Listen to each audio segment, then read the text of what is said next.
মানে সদায় এনেকে আনিব লাগে নেকি? সদায় এনেকে সদায় এনেকে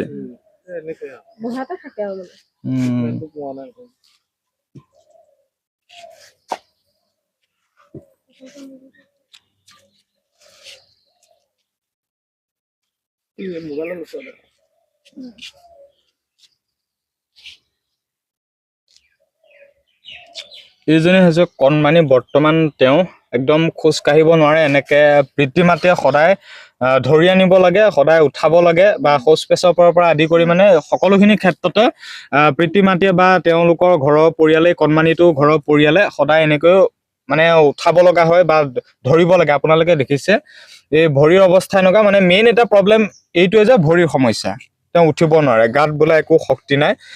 গতিকে এতিয়া আপোনালোকৰ পৰা সহায় বিচাৰিছে কণমানিটোৰ পিতৃ মাতৃ বা পৰিয়ালবৰ্গই।